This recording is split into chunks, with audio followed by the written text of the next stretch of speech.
I'm your host and MC, James Ross, and this is Quantum Leopard.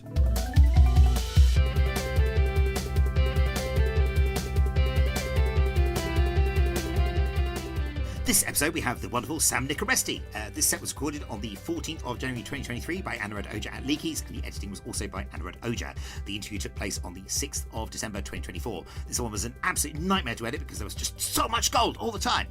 Content warnings on this set for loads of gender and also right-wing radicalisation. Enjoy!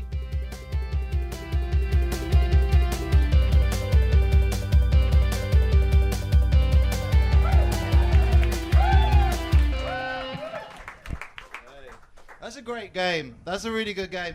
It took me 2 rounds to understand what the fuck was going on, so I'm glad you went for the third. I've got a loose 10, so if you want to do a couple more rounds towards the end, I'm happy to facilitate.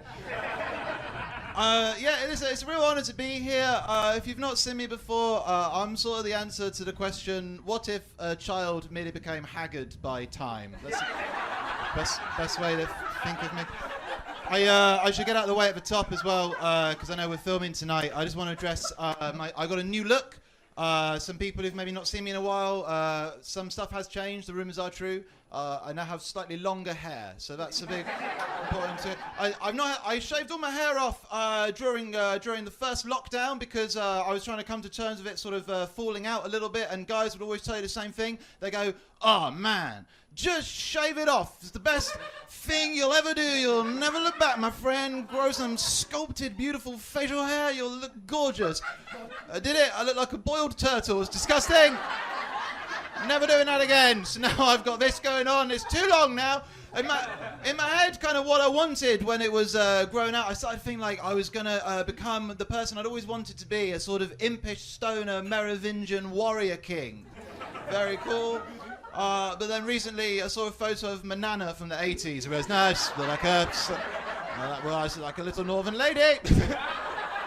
Look like I'm one pair of slightly thicker lenses away from joining the Warrington Ladies Bingo Club. And I would! Love to be in a gang. That'd be cool. So cool. Listen, just to bring the mood down now, listen to me now for a change. I want to talk to you for the remainder of my time on this earth and this set about the culture wars and identity politics, which I know is like a little bit of a risk at a gig like this because I'm aware that neither of those things are funny in any way whatsoever, and everyone takes it actually really seriously now, and quite rightly too. But you know, whatever, it doesn't have to be a laugh a minute, does it, all the time? And actually, if you think about it, people say, "Oh, stuff's a laugh a minute." To me, no, that's so funny. For a 10-minute set, terrible hit rate, actually. Really bad. Shit. You ruined it. The problem with saying if things are laugh a minute, it implies the existence of a minute silence after every joke in which the audience are just presumably left alone with their thoughts. Like, can't have that. It's the absolute worst thing to be left alone with, you know, other than like maybe someone else's baby. Like that's... It's top 3 for sure, though. It's like someone else's baby, 30 blood-hungry dogs, and then your own thoughts, right? There's got to be... I know it. I empathise with what I'm saying, actually. I agree with myself. Because I think, like... No, I do, actually. No, because my internal monologue is like the life of Henry Kissinger. Always horrified to learn it's still going on. You know, it's tough stuff. Thank you. So kind. Like the problem is, right, as well, is that to talk about this kind of stuff, you've got to be quite smart and like just ignore my sort of loquacious wanderings. I'm pretty dumb, like when it comes down to it. Like you're not in a safe pair of hands right now. Okay, I want to make that clear. These are hands that have a 100% success rate record of meeting a fist bump with a handshake that turns into a weird grab. Like I don't know. It's like a game of socially anxious rock, paper, scissors with me. Hello, nice to meet you, Paper Rap Stone. I don't know. Never more aware of how uncomfortably middle class I am when I'm hanging on to a stranger's fist, you know. It's me in a nutshell. It's hard to try to get so smart. I was like learning about the culture wars and all of this sort of stuff because I was going through my own sort of gender things. Wanted to see both sides of the coin, you know, because it's important actually, guys. My God, the way you people go on now, what's happened to us, huh? As a people, as a country, we're disagreeing politically for the first time in human history. wrong? What's happened now? Guys, what the hell? Have we forgotten that there are two sides to every coin? Huh? The side with a factual statement of value and the side of a person who has links to Nazis. Two sides of perfectly equal value, thank you very much. Yeah, that's right. Don't worry, I'm on your team. I started, the thing is, right, you get into this and then the algorithm like pushes you a certain way. You kind of like try to educate yourself either way. It pushes you down the sort of the Ben Shapiro hatred hole, right? So I started watching a lot of Ben Shapiro videos. Terrible. I got instantly radicalized. No, don't laugh at me. Of course I did. I mean, come on. I watched 5 seconds of that man. I thought, nah, fuck that. I'm wearing skirts from now on. Makes no sense. That's a stupid thing to say. And now look at me. Here I am. I got a, yes, thank you for noticing. It's a crop top Lucian Yak fleece. Yeah, because I've finally completed my bisexuality. It's, yeah. Now all I have to do is have sex. Twice. That's a lot. Gotta get done. Gotta get done. Right. Not that, thank you. Not that I don't think that like clothes are gendered, of course. I don't think that wearing anything makes you any which way and what, unless you want it to, of course. You know, all clothes are unisex if you just put them on.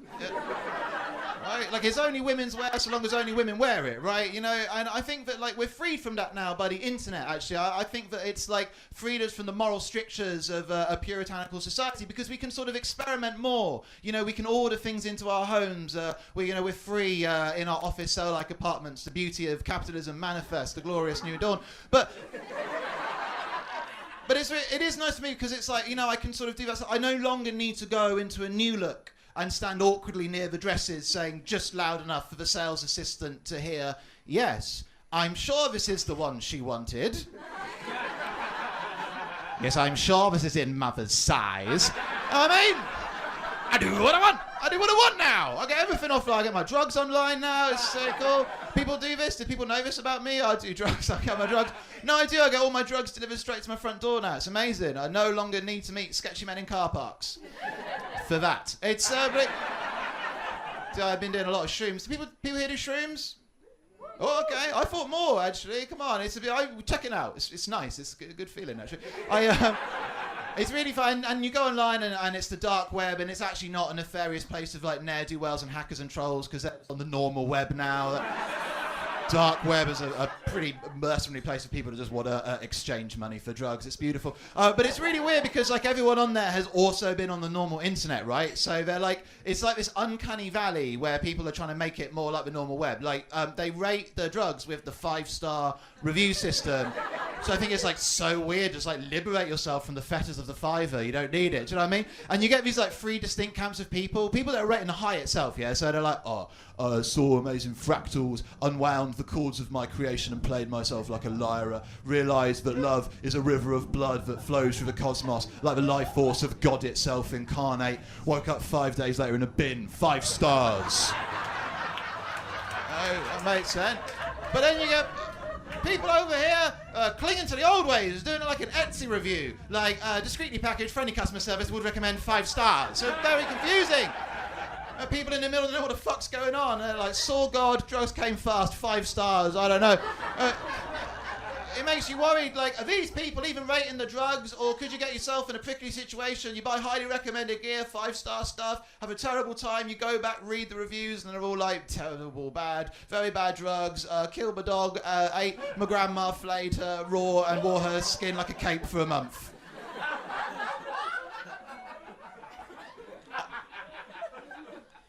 Understanding seller, speedy refund, would recommend 5 stars. It's all right, don't need that kind of stuff in my life. Thanks very much. No, sir. I recently came out as genderqueer.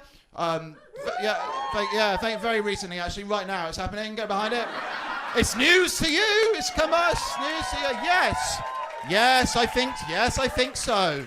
Thank you. Yes, because actually, very brave of me to what? At Quantum Leopard. The gig that has become a reference point for the moral turpitude of the left on Joe Rogan itself. Full of some of the nicest, most tolerant people in the whole world to come up here and say that I I'm experimenting with being genderqueer. Very brave. Because I'm not really sure what it means, but I keep saying it. I like the sound of it. No, I'm not going to Google it though. It's my truth. Fuck you. I live my own life. Don't need labels. I move through them. I think we should be free to ask the question before we know the answer. You know, I'm always doing that. For example, why are teeth so hard to take care of, but dental records almost impossible to destroy? Think on that.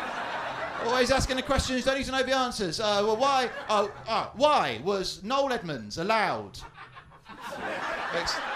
Stuff like that. You know, I came out as non-binary 7 years ago, so that was the word I used to all my friends at Sheffield where I was at uni, and they all reacted in exactly the same way. They went, "Oh, that's amazing, my duke." That's amazing, my duke. And it's just like, I just wanted to wear dungarees, you know. I mean, not inherit a peerage. It's way too much.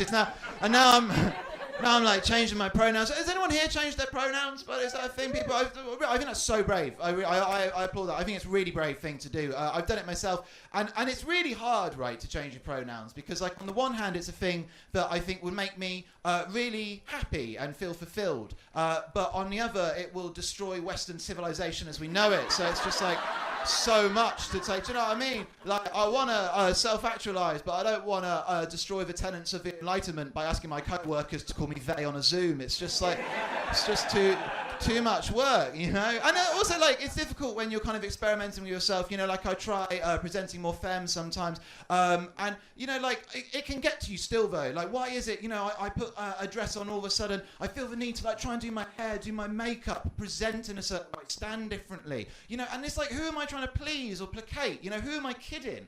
Like, I'm not speaking for anyone else here, but I can't get past the fact for myself. Like, I can't ignore, I am quite clearly, you know, biologically slob, and I can't be bothered with hair and makeup. It's too much effort. Way too much, not doing that. Boring. Also, that's the point, man, because like you put loads of effort in, you try and like present in a certain way, and still you get misgendered. You know, like everywhere I go, people are still like, "Oh, good afternoon, sir. May I see your ID, please, mate? You know, oh, who's he? I've not seen him in this sector before. Stop him. He's going for the infinity orb. Oh my god, oh my god. Oh, so much power was never meant to be melded with the mind of just one man. It's microaggressions all the time whilst I'm trying to harness the power of infinite suns. Yeah, it's not on. It's not on, it's not cool. I feel like it's so weird though, because then you get like these people that are always like, oh, so many pronouns now, they, them, ze, ze. Oh, there's more pronouns than there are people now by my own internal logic. You know, you hear that a lot, but it's like weird because everybody who says that, all of those people, one for one, all love the monarchy as well. And I can't think of anybody more militant about their pronoun usage than the person that uses the royal we. Like, that's a pronoun for just one fucking person. That's an insane waste of the pronoun. Only King Charles when he gets to call himself that. It's insane. You know, Prince Charles, to dead name him, recently... Okay. Well, hold on, wait for the joke. He recently, changed his entire name, his pronouns, and started going around openly identifying as the divine embodiment of the grace of God upon the face of the earth. Oh, but I want to wear little shorts and suddenly I'm delusional. Like, I just don't know about that. I just don't know. Listen, you guys have been really fun. I've been Sam Nicoresti. Thank you so much. Enjoy the rest of your evening.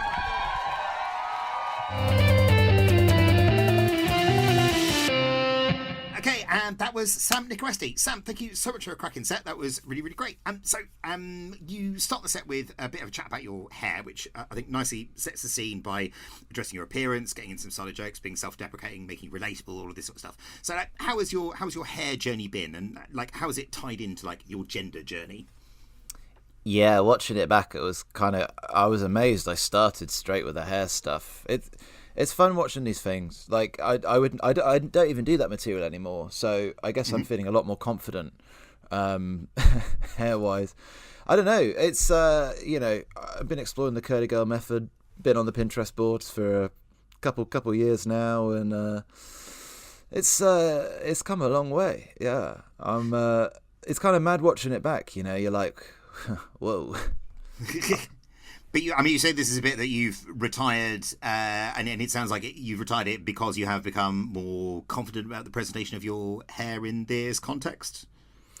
I think it's just like, you know, like when you're first starting with this stuff, it's the process of self-awareness. I don't know if this is a trans thing, and I think this is going to come across a lot of trying to wheedle out what's just me and what is the universal trans experience. But it's the coming into yourself and starting to recognise yourself in the mirror. And I think that hyper-critical lens is maybe part of an early journey of self-deprecation that maybe becomes less important as you learn to just accept and love and get on with your bloody life. Yeah, fair enough. I mean, that's interesting. Like, straight away, you're talking about, like, you know, who is Sam in relation to the sort of the general trans experience, right? Like, are you sort of, you know, Sammy generis here? Like, I mean, how much do you, like, is it a thing that you worry about of being like, okay, well, I'm partaking in this universal experience? Like, is that something where you feel that maybe you're at risk of, like, losing individuality, being sort of subsumed into that? Or is it a core and intrinsic part of you and just something that you happen to share with other people? I think it's always really nice to learn that you're not special. I think it's nice. Okay. Fundamental to all human experience, right? From you know, learning that we go around the sun to the sun goes around the spiral arm of the Milky Way, etc., etc. I mean, you know, nothing matters, especially not you. I like this. I mean, it's reminding me of the sort of the Hitchhiker's Guide to the Galaxy thing of like the total perspective vortex. Vortex machine, yeah. There we go. Yeah, the one that points out just how insignificant you are. I think about that a lot. I think about that all the time. Yeah.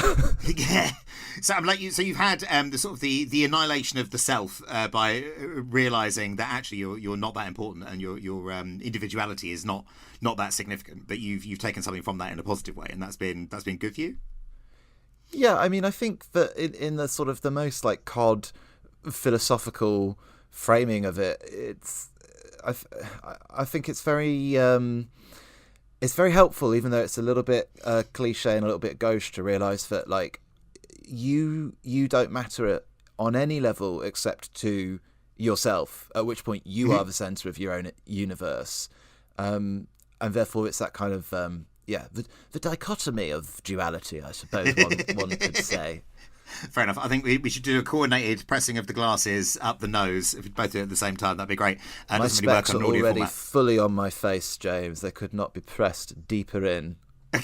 Are they wedged in? Are you comfortable? They're pretty wedged in because I've got these headphones on and they clamp the glasses. No, I like it. You know, I like having vision, so... Okay, fair enough. Yeah, that is it is one of the five main senses, so I can see why that would be appealing. It's up there, top 5 for sure. Yeah. Lovely. Cool. So moving on a little bit in the set. So the laugh a minute section. So you take this phrase and really like hammer your way through the implications of it, with the minute silence between jokes and what that would mean, while also giving us like this little bit of an insight into what it's like being in your head. And the internal monologue being like Henry Kissinger, like that line is absolutely superb. A line that I'm delighted to say is now obsolete, now that mass murdering war criminal is dead. So I'm a bit interested here about like which came first with these bits. Was it the line and then you built the segment back from that, or did you have the idea and then look for a way of expressing it? Like is it one for one and one for the other, or how did that work? How do you build? Yeah, what's the phrase?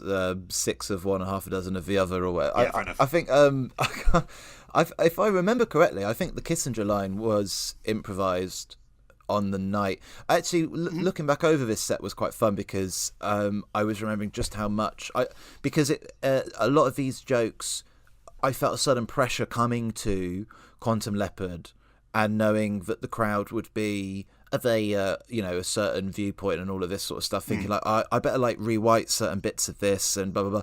And actually, like there's quite a few jokes in there that became quite a solid bit of the set that I probably said for the first time on that night. So it's a real historical document.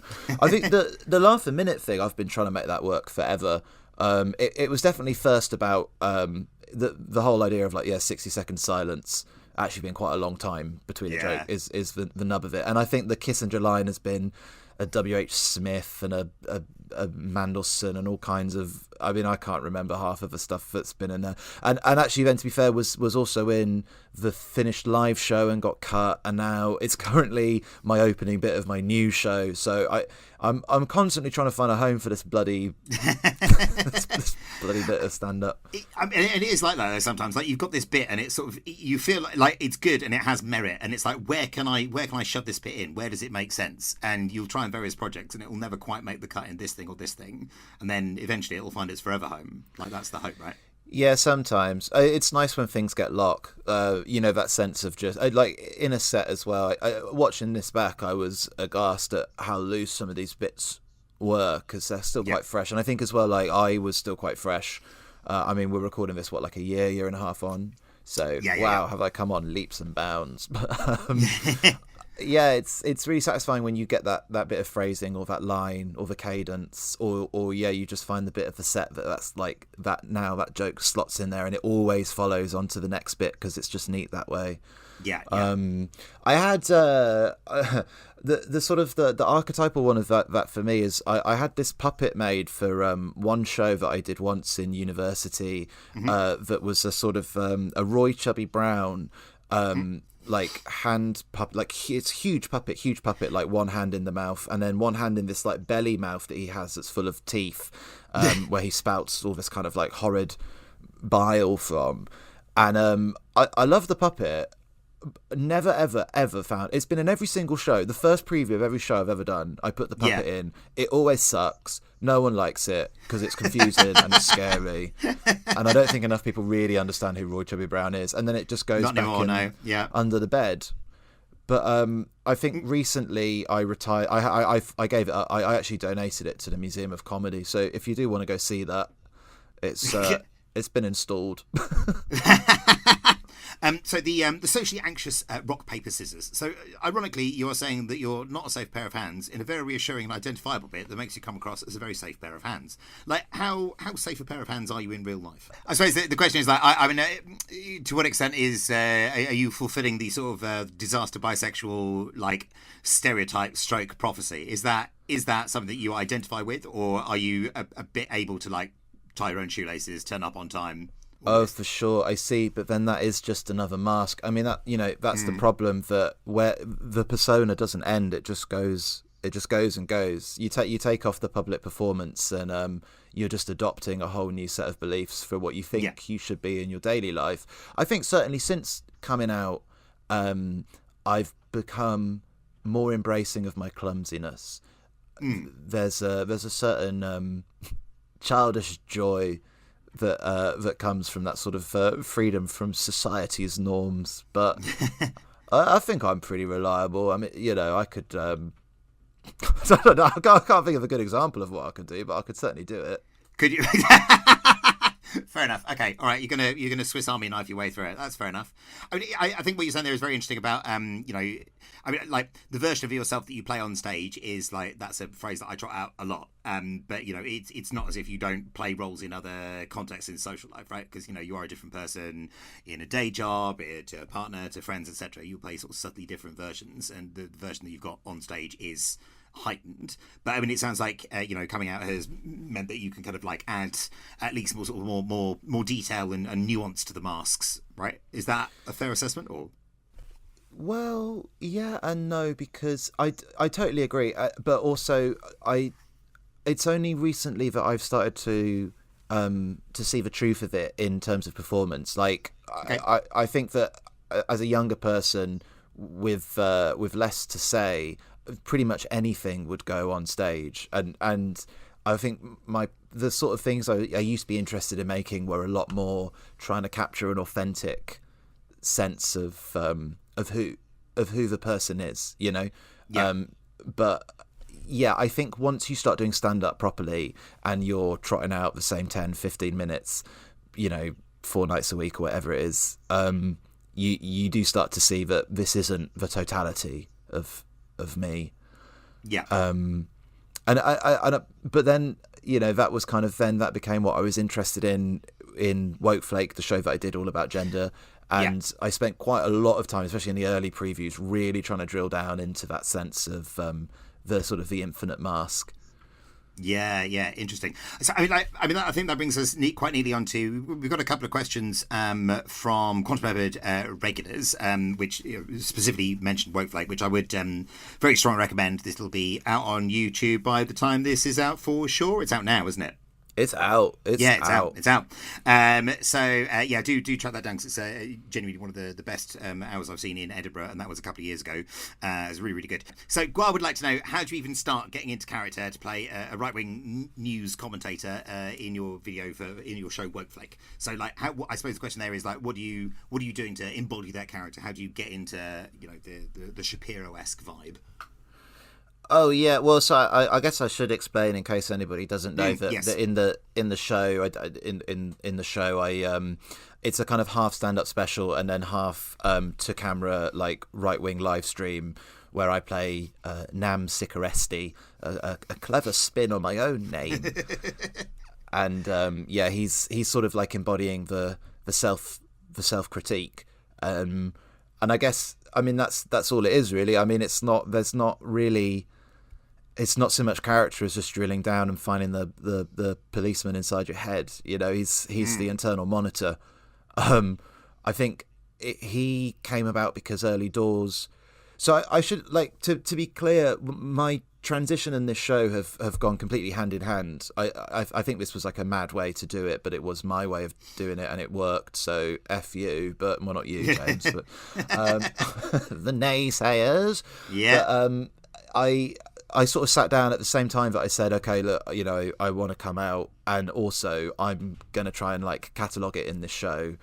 And Nam was a perfectly healthy, normal reaction to that sort of that self-hate, that self-critique, that sense of, you're making it up. And also I think like as a bit of a kind of an overthinker and somebody that tends to approach a lot of things from like a real over intellectualizing standpoint rather than just like shutting the F up and having fun, it was like it seemed really important to me early doors that I be able to defeat the arguments, best the critics, because they set their stall out so much on this intellectual plane of reason and logic, the dark enlightenment.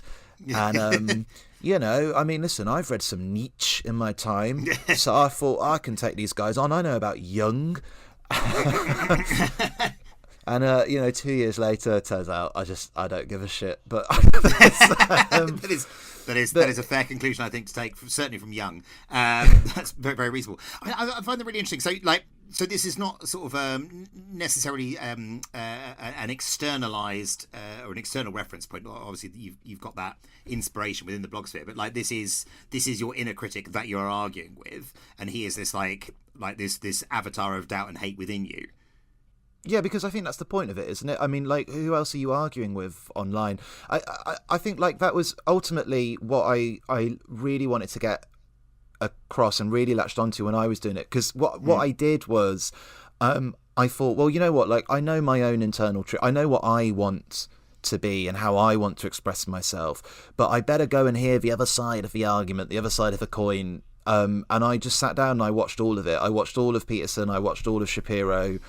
Trigonometry every episode, all of the Backyard Comedy Unleashed stuff, just watched every single video until like I understood the points and through that internalized them and recognized that same critic in myself. But I think that's what it boils down to really. Like so much of this stuff is people just arguing with themselves really. And on the right and the other side of the argument as well. It's like, I don't know. Like, who have you got to prove something to other than yourself, really? Well, I mean, that's an interesting thing. Because I mean, what do you think? I mean, you've done a lot of research here, frankly, like way more than I could possibly put up with, right? Like, what do you think motivates the people on the other side of the fence, right? Like, I mean, is it in the same way that you've got the internal policeman, right? You've got Nam breathing down your neck, right? Like, have they got something like that is their sort of mirrored insecurity? Is that the point you're trying to make here, or is there another motivation that you think is going on? I don't know. I mean, I think listen, when I was first getting into it, I was hoping to like just freaking ace it, absolutely nail them, destroy them. But it's not. It's just everybody's different, right? And I think people come from it from all different angles. And I don't want to name names, but I think you can put them together.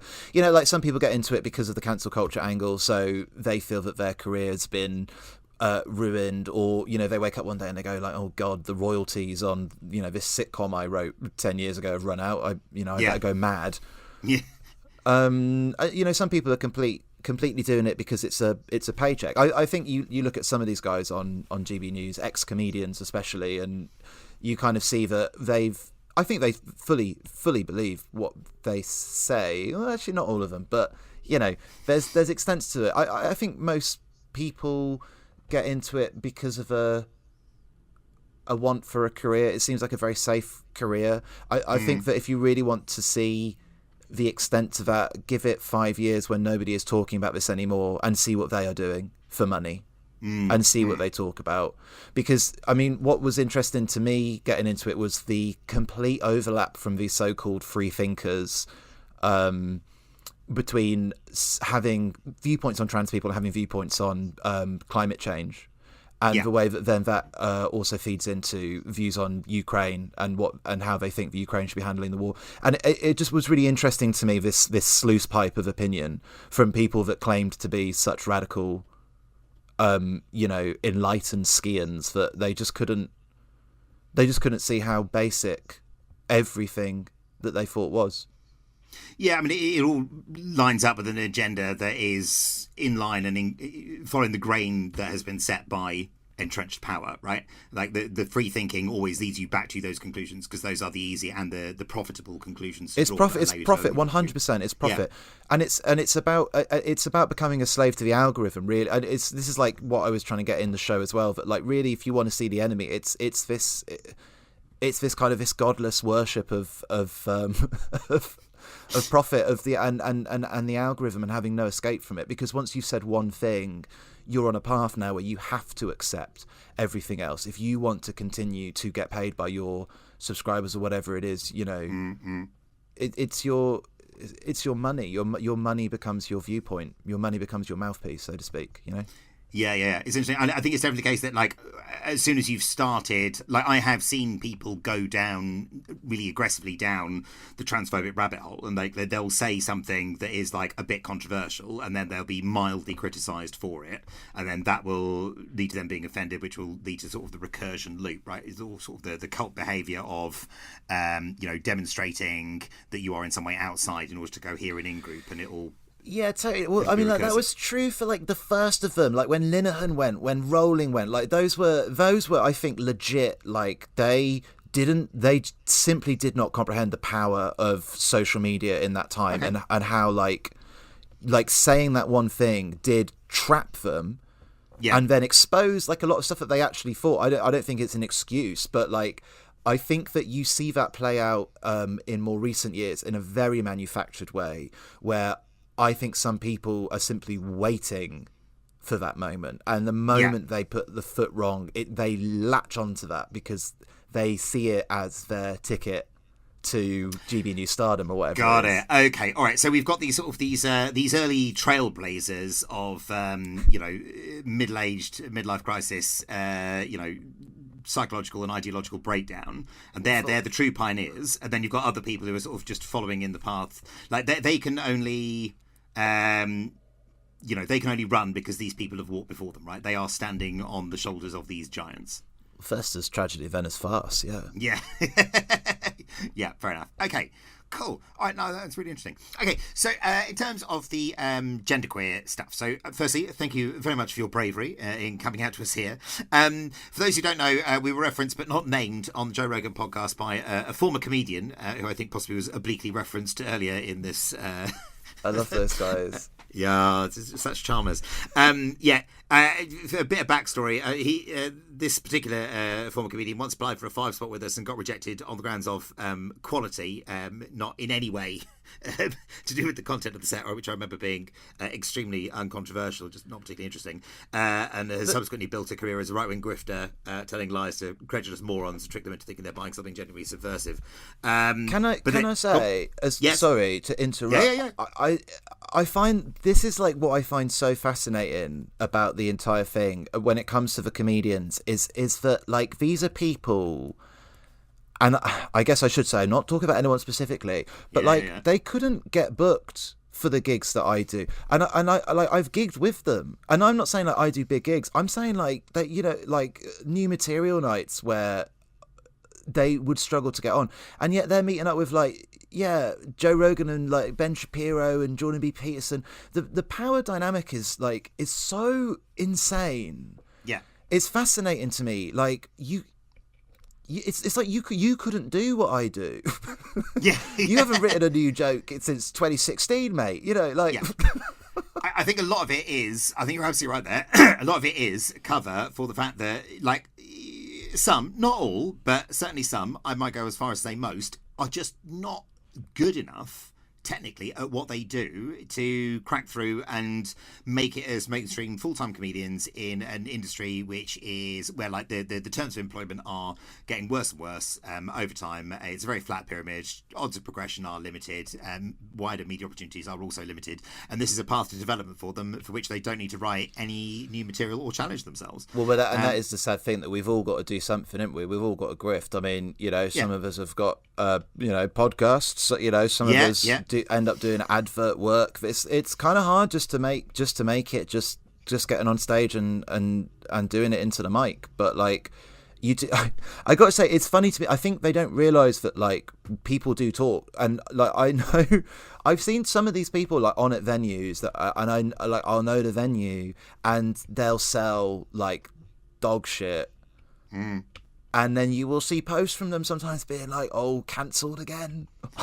yeah, exactly. Have you been cancelled because of low turnout? Because people don't want to see your thing, right? Yeah. Like you've picked a strong flavour, and you've picked a niche, and you've doubled down on it, and that means that some people are not going to like your thing, right?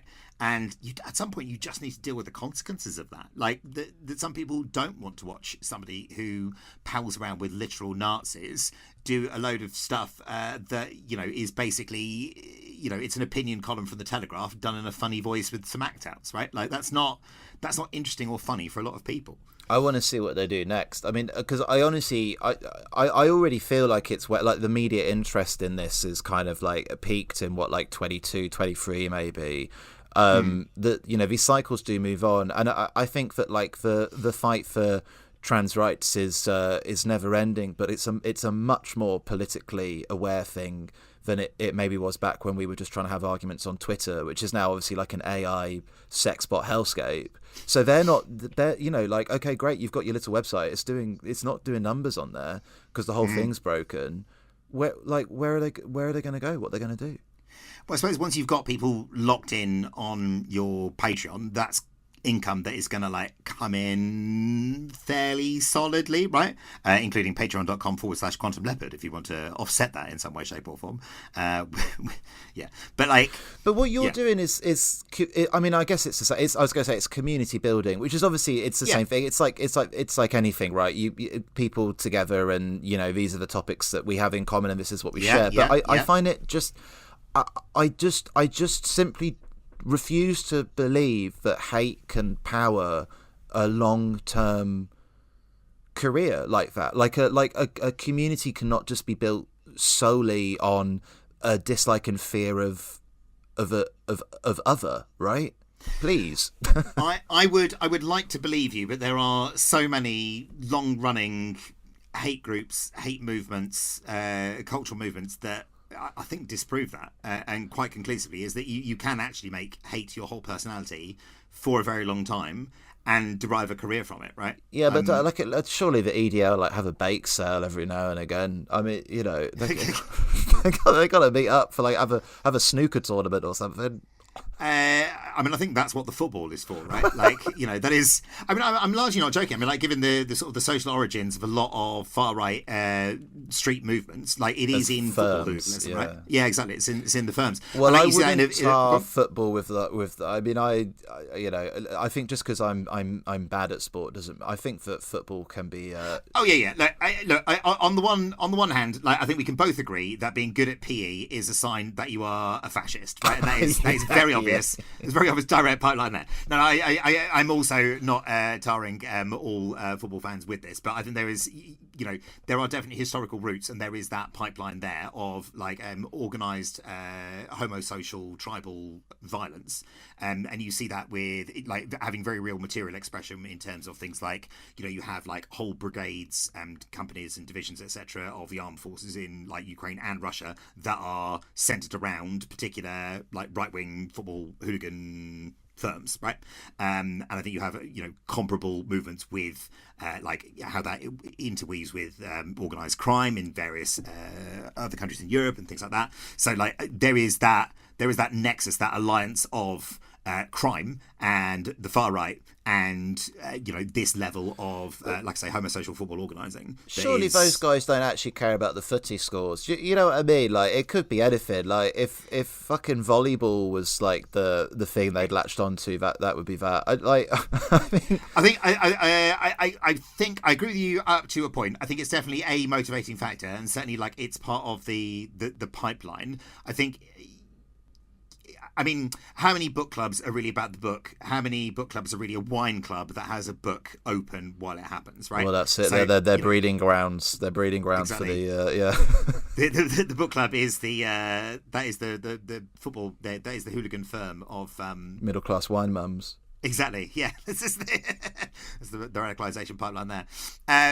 Yeah. So I mean, like, I want to you know, kind of address the record here, because I think from memory, this is the most widespread media coverage that we've ever had with our largest audience about Quantum Leopard that doesn't even reference Quantum Leopard by name and doesn't do so accurately. Oh, the Joe Rogan thing, that was insane. Yeah, I know. I had so many people being like, "Oh, is this you?" Because this doesn't sound like you at all. Because he said on the podcast that we vet material in advance, which we absolutely do not have the time to do because we are not.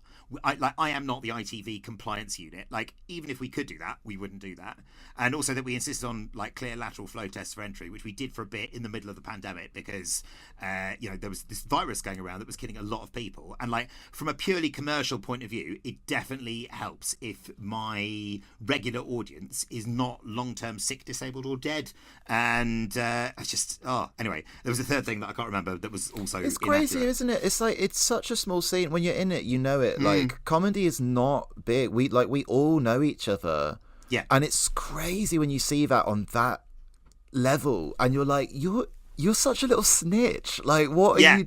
You know that's not true. You're just like telling Rogan Sensei, like, just Well, I mean, this is it, right? Like, it's they've got the platform, and now they're pitching their like post-comedy projects to an audience of credulous right-wingers who want to buy into something that they think is subversive, and like that's what they're pitching there. Like, they're not like intellectual consistency and accuracy are the kind of things that you only actually need if you want to build a better world. If all you want is to grift and trick people and get their money, then you can just tell lies and it doesn't matter, because a certain percentage of people will believe you, right? Like the Nigerian prince scam, right? Like, you just need a certain number of people to believe the Nigerian prince is there. You're not trying to build a better world on the back of people believing in the existence of the Nigerian prince with the huge vault of gold. That's a scam. Yeah, it is a scam. Oh my god, I need to go. I'm in trouble. What does genderqueer mean to you? Like, is it still a helpful label? I have called myself every which way and what in the last 2 years. I've been non-binary, trans, femme, genderqueer, full trans.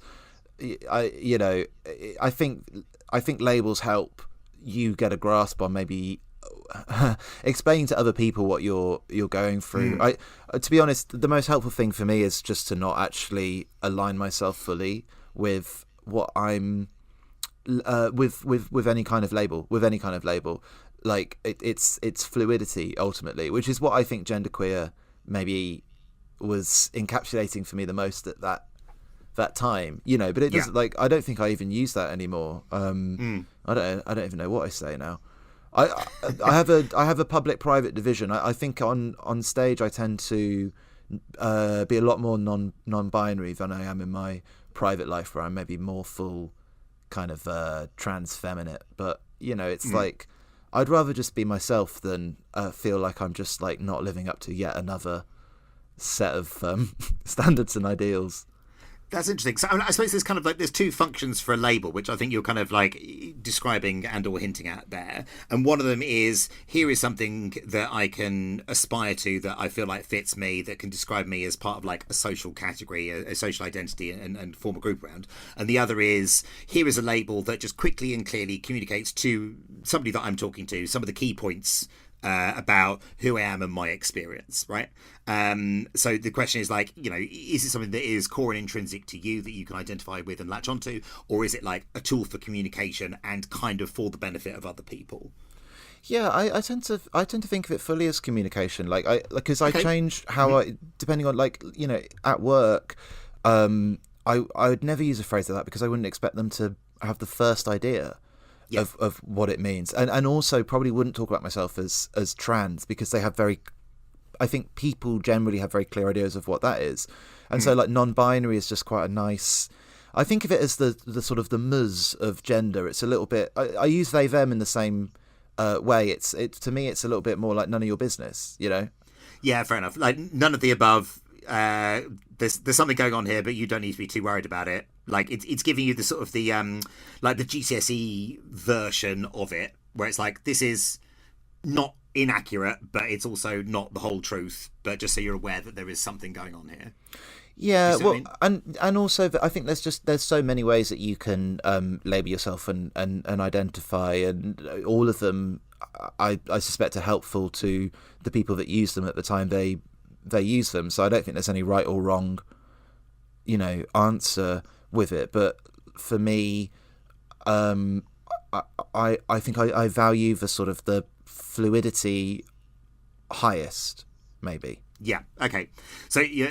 It's not like a fixed point that you aspire to or are reaching for. Like the thing that means most to you, that is actually core to you, is the fact that you can move between these states and move between these identities. Well, I mean, look, if I was absolutely smoking hot, you know, I'd be out and out, she, her, and every single day of the year. You know, but it's again, it's like it's about just. I think sometimes having that pressure on yourself, and I think I joke about this in the show as well, but it's like it's this way in which if you say you're a certain thing and then you present it in a certain way, like the sort, I don't want to do the material at you, but it's the kind of idea that, you know, if I put on full face and makeup and a dress and, you know, and I'm out and very much presenting in that mode, I'd expect she, her in, and I think a lot of people are a bit more like, oh yeah, like here she comes, whatever. But then you know, the next time you're sort of like hungover, haven't done your slap, and you got your trousers on, and your mates are all like, well, you know, here he comes. He's you know, he's back. and I think that's like, it's kind of mad that it puts you into this realm of femininity that feminism moved beyond in the 1960s. Like it's not about the way that you present, it's not about how you dress at all. But I think when you are going through that, it could be a lot of pressure. And I think I just took the decision early doors that I didn't want to feel like every time I left the house I had to be immaculate in order to feel safe or good about my stuff. I know what you mean. I mean, like, I think that's part of it, right? Like, if you're, you know, looking to align yourself with a more femme identity, I mean, the unfortunate reality of that is that being a woman in society is like a lot of work and shit a lot of the time. So I can understand why you would not want to like go for that from a sort of cost and time point of view, right? Yeah, well, and I think also like when you're new to transition, it is like there's a lot of fear around stepping into something you don't understand. Like, and again, I think it's you know, all the disclaimers of only ever speaking for yourself, because everybody's had different life experiences, and some people have, you know, really grown up like knowing and you know, just like being who they already were. But like for me, it was a learning process, and I don't like I conceive of myself as somebody that was repressed for a very long time, and I think this has always been a huge issue for me. But like, it was buried under a lot of crap, and I don't think of my like childhood as having been that of a woman, and so there's elements there that I'm always aware, like, well, I don't have that experience. I didn't grow up with that experience. I don't know what that's like. And I personally certainly felt a huge sense of danger and stress when starting to try and express myself in other ways, of coming in and being like, all right, ladies, I've got it all figured out, don't worry. Yeah, I know what it's like. Periods, babies, right? Yeah, oh god, bloody hell. Yeah, so the thing about feminism, if you put a man in charge, it'd be sorted in half an hour, right? Like, that's the answer. Cool. So I really enjoyed the pronoun sequence. Like, this is really excellent. Like, again, a sort of classic Sam Nicoresti bit of like laying out the claims of your enemies and just letting their absurdity speak for themselves, and then a really enjoyable flight of fancy with the pronouns using an imagined narrative. Oh, this is really, really great. I think we can all enjoy Dead Naming Prince Charles Twitter, and any of our straight female friends that have got married when we're about 50-50 on their husbands. So, like, what is your relationship to pronouns and neo-pronouns, and what they mean to you now? I'll say as well, a little bit of interest in law. I realised when watching this back, that was I improvised that. That was like an ad lib, that dead name bit. Yep. Because you can tell, because it absolutely froze me that people laughed at it. After that gig, switched that around. That then became the closing joke, and that's been my closer for quite a while now. So it's I was just like I was watching that like, whoa, origin story. So this is watching like a birth video, essentially. Like, this is watching that joke emerge fully formed from the vagina of your mind. Is that the from the vag of my mind? Yeah, that's it. Yep. Covered in albumin. That's exactly the image I want. Yeah, cool. That's what you want for material.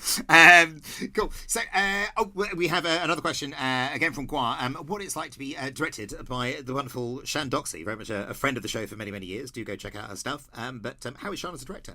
Yeah, Shan is wonderful. She's fantastic. I love her with every fibre of my being. It's one of the most rewarding experiences I've had. I think everyone should work with her. Everyone should check out her stuff. It was an interesting one because it came to me in a dream.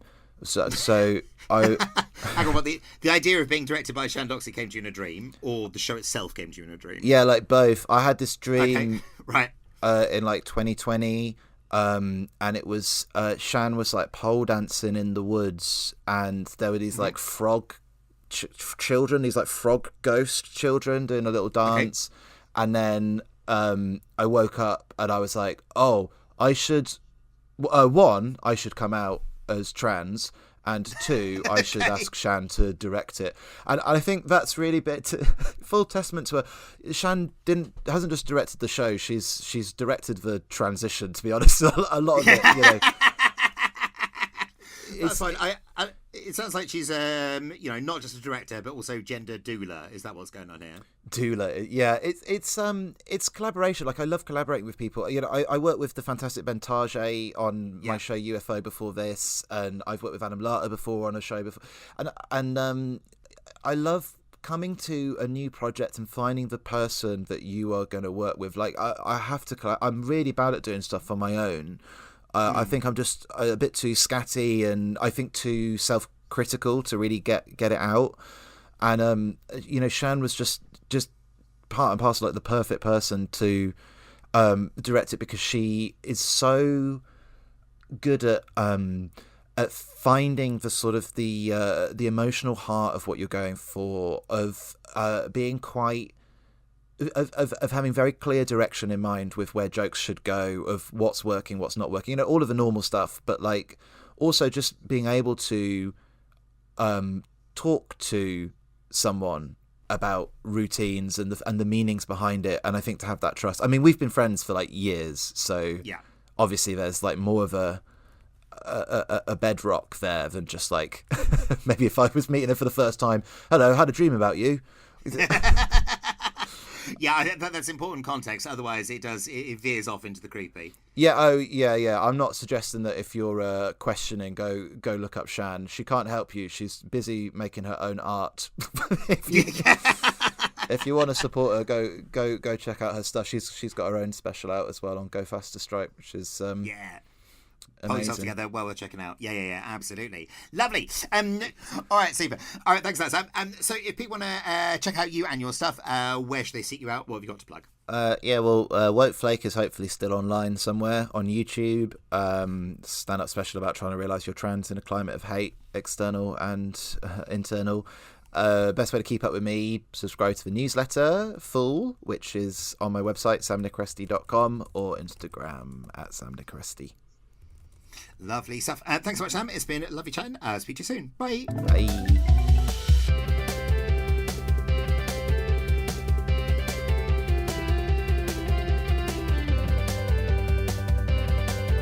That was the Quantum Leopard podcast. If you want to catch a live show in London, look us up at linktree/Quantum Leopard to sign up to the mailing list. We will never take advertising because advertising is cultural poison, but from each according to their ability to each according to their need. So if you enjoyed our guests in your ears, but would like them in your eyes as well, we have videos of whole shows up on patreon.com/Quantum Leopard. We only charge when a new live show video comes out. If you enjoyed the show, why not give us a 5-star review on your podcast platform of choice and or share this episode on the socials. Editing was by Rhys Lawton, who is conventionally attractive and fun at parties. Music was composed and produced by Rooks Production Services at I Am Rooks on the socials. That's Rooks with an E. The Quantum Leopard podcast is distributed and licensed under a Creative Commons Attribution Non-Commercial No Derivatives 4.0 international license, which means you can share it as much as you like, but don't change it or sell it in any way because I will find out where you live. Kind love and see you soon. Bye.